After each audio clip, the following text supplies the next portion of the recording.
Yep, altitude problem. Oh, my friend dropped off a new set of front springs so we could give this thing a altitude adjustment.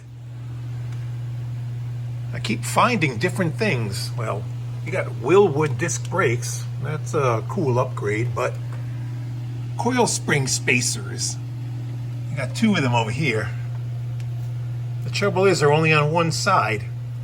The other side doesn't have any at all, so what was someone doing? Preloading a drag car? I have no clue. These got to come out. They kind of twist in. Let me see if I can get them out with got a 1/2-inch drive, ratchet, and a breaker bar, and they should kind of unscrew. 1, 2. There we go. I've used these in the past a long time ago. I wouldn't use them now, though. Cal Custom, probably. That's who used to make these. And while I was taking the shocks out, I noticed that the sway bar end link on this end wasn't even there, so that was missing. So I don't have to take it out now. It's already gone, so he had to order a new set of those. And I got the lower ball joint already cracked free. I loosen up the nut. I use a hammer and another hammer, and I give the spindle a good shot to pop the ball joint loose. So I hate doing these. I would like to use the internal compressor, but I do not have one. So we're gonna drop it out the old-fashioned way. Hopefully it doesn't come flying into my face.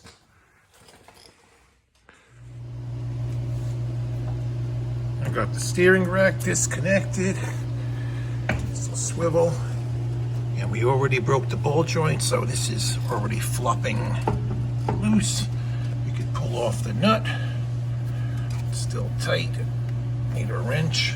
And then we will slowly let the jack down to have the spring pop out. We got the car sitting on a jack stand. You need the weight of the engine here in the car to change the spring, otherwise you're jacking it up and it won't compress. So let's get this out. Slowly let this down. Hopefully it doesn't come flying out at us.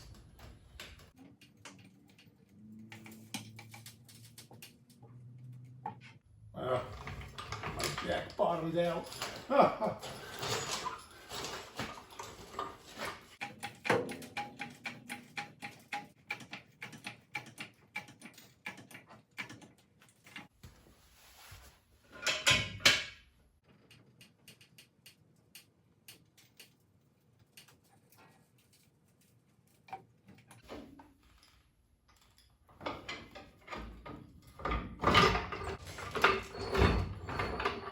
Finally.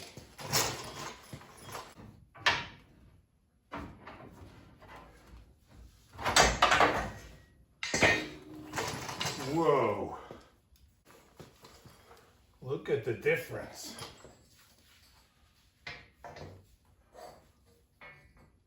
That's a big difference. Yeah, so what do you think? The car's going to sit lower? I think it is. Question is, how much? All right, that fits in there nicely. And we do have a big torn boot over here, so I dug around in my stash and I found a boot that I had with a ball joint for something. So we're gonna see if this fits. Looks like it should be good. We'll find out. Perfect fit. Now I gotta see if I could just buy a boot to replace it. Hopefully someone sells it. All right, going down. Where's it gonna stop? Ah, that's scary.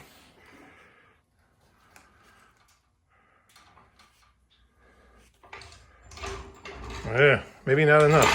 Gotta bounce on it.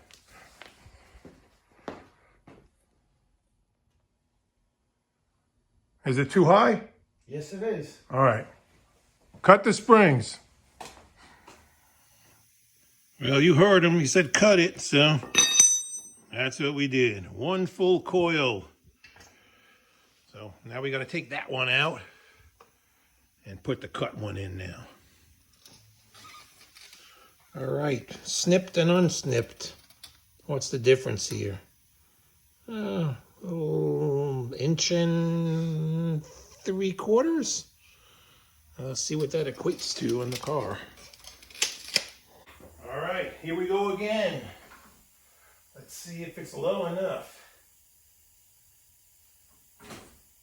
I hope so.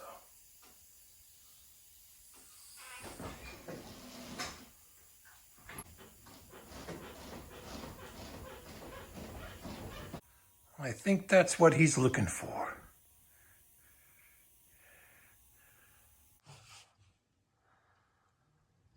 Something that I had to do after I put this on the ground was move the steering rack from the top to the bottom.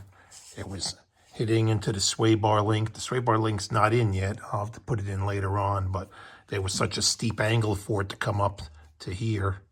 So we flipped it around and put it in the bottom. And yes, it's going to have to get in alignment anyway. So we'll have to do that on the other side when I swap the other spring out, which I'm going to start doing right now.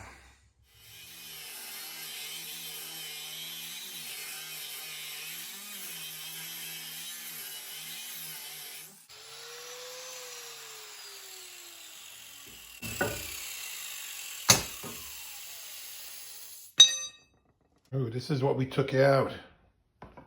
Look at the comparison. Wow.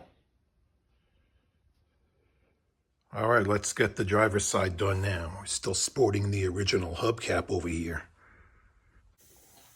All right. Car's all jacked up. We have everything disconnected. Zerk fittings removed from the bottom of the ball joint because the jack is right here. Jack is not holding this right now. It's just here to catch it if it goes too far. Cotter pin is out. I have this turned maybe 1 or 2 flats on the nut here so it's loose. And we're going to smack on the spindle to pop the ball joint.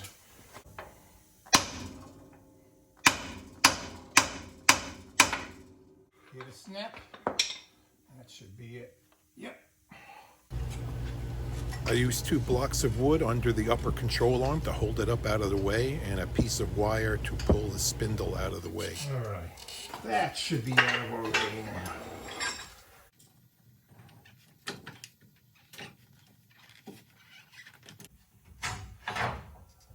Come on down. You're the next contestant on The Spring is Wrong. Whew. How high we're going just to get the spring to touch.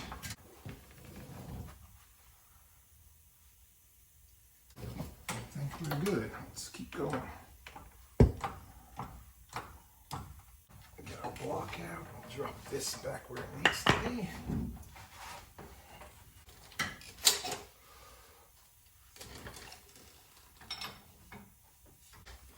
All right, nut is tight. We'll put our cotter pin on later. Drop this down now.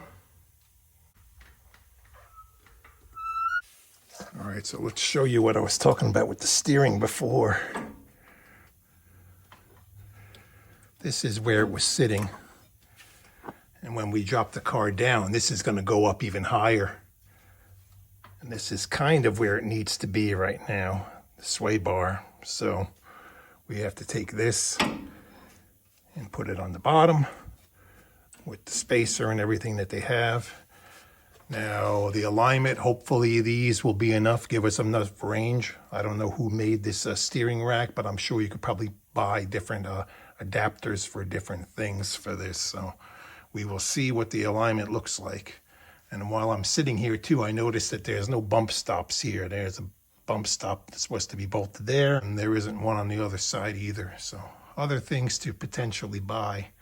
We got new shocks to put in, and I put this thing back down on the ground after we put all our Zerk fittings and whatnot back in place. Everything is tight. We have our shock absorbers back in that are new AC Delco shocks. We got new sway bar end links. Everything is tight, everything's ready to go, and now I get to finally drop this thing down, hopefully for the last time, because it'll have the right altitude that he is looking for.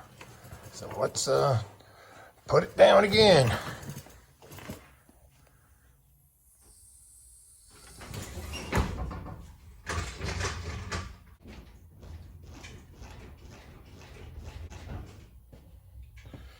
Okay, I hope we're done. Sitting back on the ground, everything looks good. All set, finally sitting at the right height. This was a set of UMI springs that lower the car 1 inch all around, but even in the directions, they don't guarantee what it will actually drop. He probably should have bought the 2-inch set for the front rather than this, but this will work out. Looks like it's sitting with the right stance on it. We still have to put a radiator in and a battery and a bunch of other stuff to get the car going. So if you like this video, please do me a favor, give it a thumbs up, subscribe, all that good stuff. I appreciate it a lot. Thank you for watching. Prices on everything have gone crazy, but luckily I was able to snag a set of Hoosier slicks for a really great price. Now I found out why. Shrinkflation at its best. Tiny slicks.